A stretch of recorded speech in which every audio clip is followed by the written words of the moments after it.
እንኳን ወደ ኖቫ ፉድ በሰላም መጣችሁ። ጣፋጭና ቀላል የምግብ አሰራሮች። አሰላሙ አለይኩም ወራህመቱላሂ ወበረካቱ። እንዲሁም ክርስቲያን ወገኖቼ ሰላም ብያለሁ። ዛሬ ደግሞ በተለይ ለላጤዎች ቀለል ያለ የዶሮ አሰራር ነው ይዤላችሁ የመጣሁት። ዶሮ በዱቄት ማለት ነው እና በጣም ቀላልና ጣፋጭ ነው።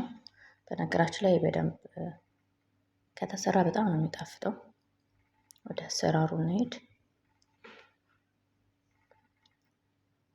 እዚህ ጋር እንትሉን ብቻ ሰደሩን ማለት ነው። እሱም ብቻ እንደዚህ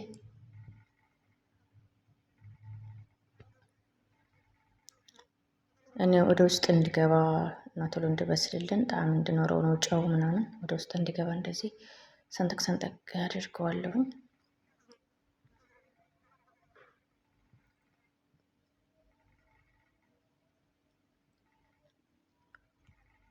እዚህ ጋር እንደገና መጥበሻዬን ጥጄ ቅቤን አደርጋለሁ ማለት ነው። በደንብ መጥበሻው ስለጋለ ያው እየከተፍኩኝ አጋልኩት መጥበሻውን።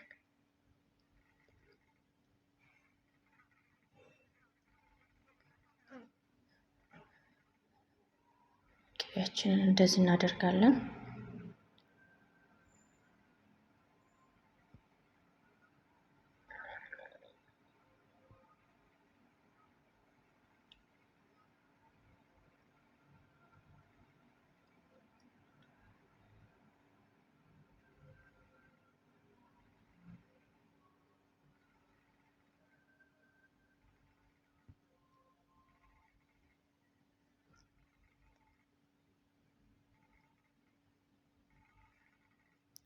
እዚህ እንትን ካለልን በኋላ ቅቤያችን ከቀለጠ በኋላ ከበረዶ ቤት ስላወጣሁት ነው ቅቤው ትንሽ እንትን ያለኝ ማለት ነው፣ አስቸገረኝ።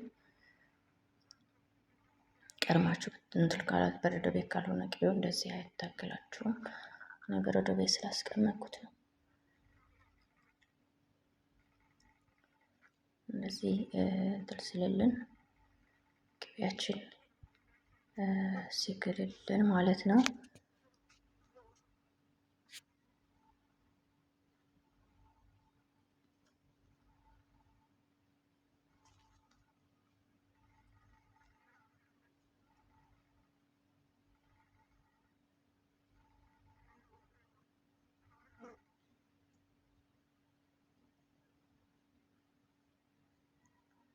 ዶሮአችን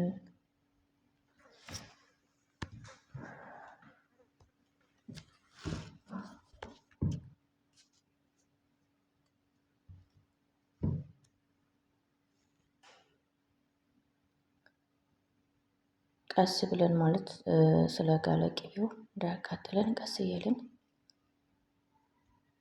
ጋለው ቅቤ ላይ ዶሮአችንን እናስደርጋለን ማለት ነው። ከዛ ከላይ ደግሞ ዶሮአችንን ካደረግን በኋላ ከላዩ ላይ ቁንዶ በርበሬና ጨው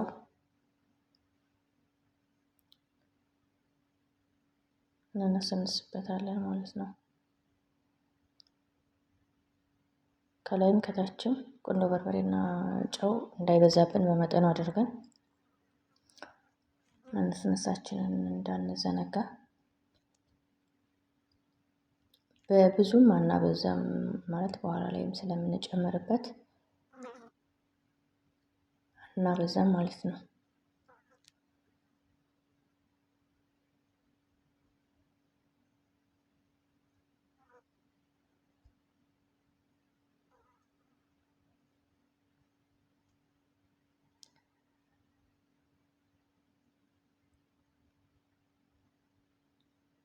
እንደዚህ አድርገን እናበስለዋለን እየገላበጥን።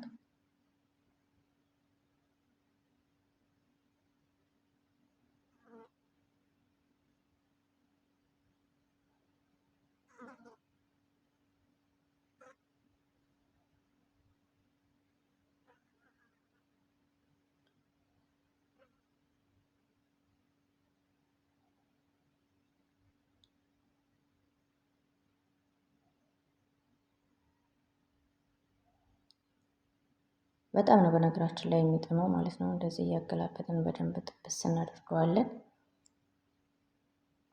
እሱ እስከሚጠበስልን ድረስ ደግሞ ነጭ ሽንኩርታችንን እናዘጋጃለን ማለት ነው። እንደዚህ ብስል ካለልን በኋላ ይህን እናወጣውና በዚህ ቅቤ ላይ እዚሁ ላይ እንደዚህ አያችሁት እንዴት እንደሚያምር። እዛ እዚሁ ላይ ሌላ የምንጨምረው ነጭ ሽንኩርታችንን ያወቀጥነው ነጭ ሽንኩርት አለ፣ መፍጨትም መውቀጥም እንችላለን። እሱን ጨመረን እንትን እንለዋለን ማለት ነው። እንጠብሰዋለን በራሱ በቅቤው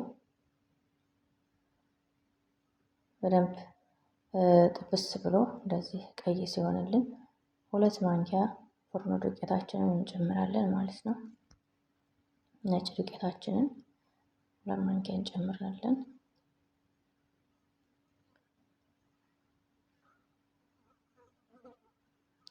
ማንኪያ ነጭ ዱቄታችንን ጨምረን ደግሞ ጥብስ እናደርገዋለን ማለት ነው።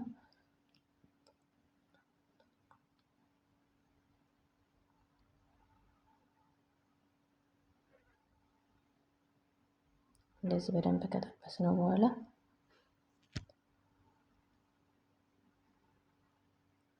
ውሃ ሞቀናል። ስን የፈላው ውሃ መጣና ጨምርበታለሁ ማለት ነው። እዚህ ላይ እንደዚህ ከተጠበሰልኝ በኋላ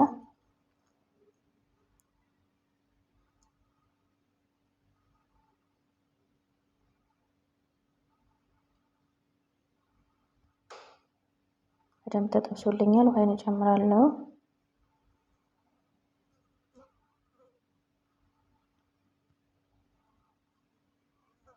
ከዛ እንደ ምጥን ሽሮ በደንብ እናበስለዋለን ማለት ነው። እንደዚህ እስከዛ ድረስ ደግሞ ምን እናደርጋለን? ይሄንን የድንብላል ቅጠላችንን ከተፍ ከተፍ እናደርግና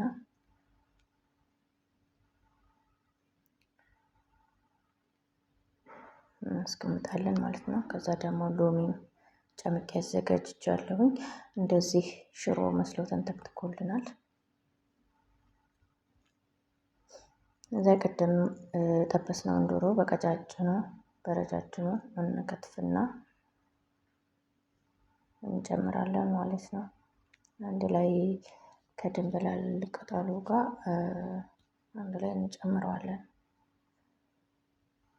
አንድ ላይ ጨምረን እናዋህደዋለን ማለት ነው። ከዛ ሎሚያችንን ከላይ እንጨምራለን።